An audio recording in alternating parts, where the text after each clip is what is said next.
So today I'm going to talk to you about Pokeball, or more specifically, edamame.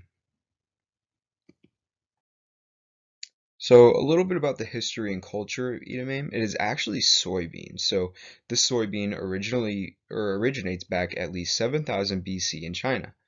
These beans became a staple, and they spread rapidly with the spread of Buddhism throughout Asia.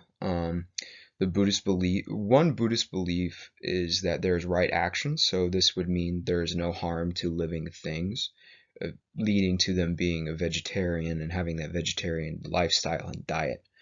Uh, the Chinese also discovered that if the beans were harvested before they reach maturity age, they are sweeter, more tender, less gassy, and not as fibrous as that beany kind of taste to it. Now, there are no true records of soybeans entering Japan, but broken down with the words. So, Ida means beans and mame means branch in Japanese. So let's talk about some current issues with this ingredient. There really are no dire issues, except common cultivation complications like insects and fungal diseases. One of these complications regarding fungal disease is damping off. It has many different forms. It has white mold that turns the stems black and kills plants. There are some spore types that kill the seed before it germinates or rots the roots because or causing the plant to turn yellow and die. This is a common disease that occurs in indoor seed raising facilities. Now let's talk about the nutrient composition. So edamame that's cooked per 160 grams nutrient composition includes 224 kilocalories, 13.8 grams of carbs, 18.4 grams of proteins, 12.1 grams of fat, 8 grams of fiber, 3.38 grams of sugars. It includes vitamins like folate, vitamin K1, thiamine, and riboflavin. It also has minerals like copper, phosphorus, magnesium, iron, and calcium. It also has the potassium in it as well. Let's talk about the relationship with disease with this ingredient. So, it has many potential health benefits that contribute to possible disease reduction. One of these would be reducing blood lipid cholesterol levels. So the FDA actually approves health claims from soy protein consumption to reduce heart health or heart disease. It improves blood lipid profile, so it'd have a lot of high density lipoprotein cholesterols rather than low density lipoprotein cholesterols or the bad cholesterol. It also promotes healthy blood sugar regulation as well. This would be reducing the risks of developing type 2 diabetes. And it may even reduce the risk of breast cancer based on it has isoflavones in edamame. And this resembles estrogen when it's consumed in the body. So these bind to the receptors, um, leaving that reduction of developing cancer cells. And it's found in although this is found in populations that consume soybean early in life, and you build an immunity of sorts as a child.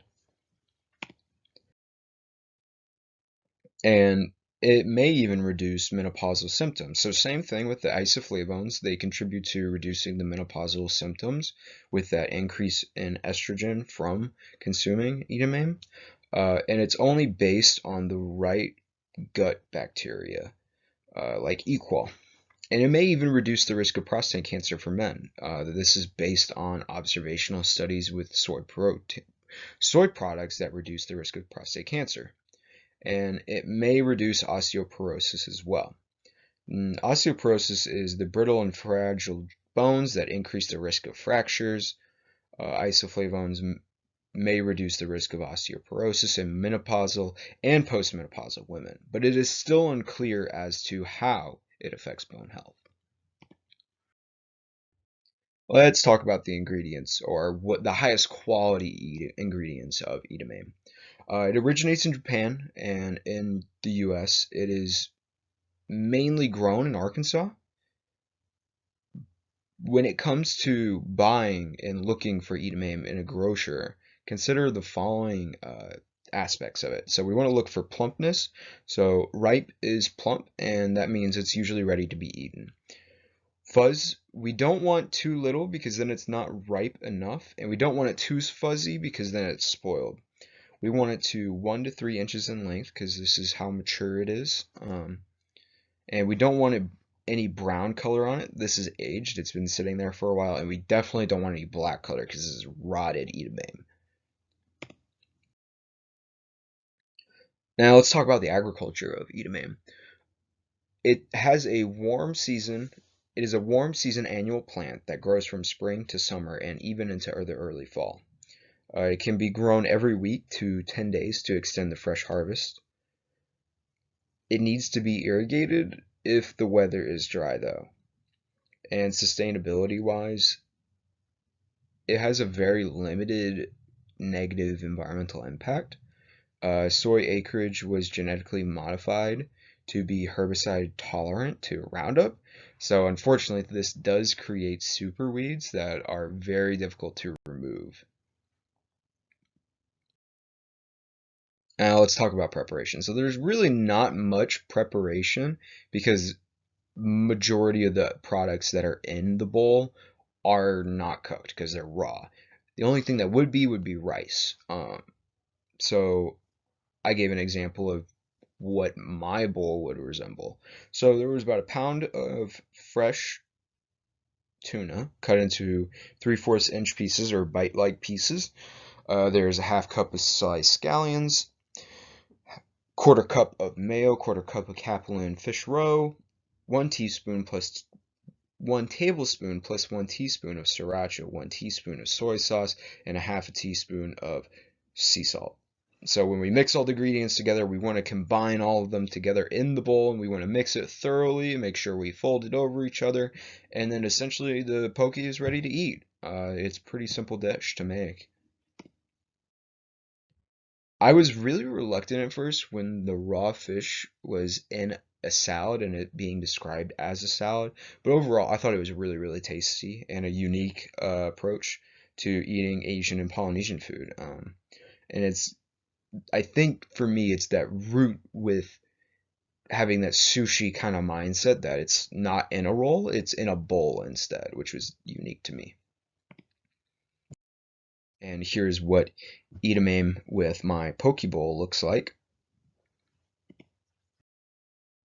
So let's make some comparisons. So we have Hawaii, where the poke bowl actually originates from, and it was actually strongly influenced from Japanese worker culture in the 19th century. Poke is eaten with a fork, like a salad, whereas donburi, which is the dish from Japan that influenced poke bowls in Hawaii, is made with raw fish and cooked rice. And it's usually eaten with hashi or chopsticks.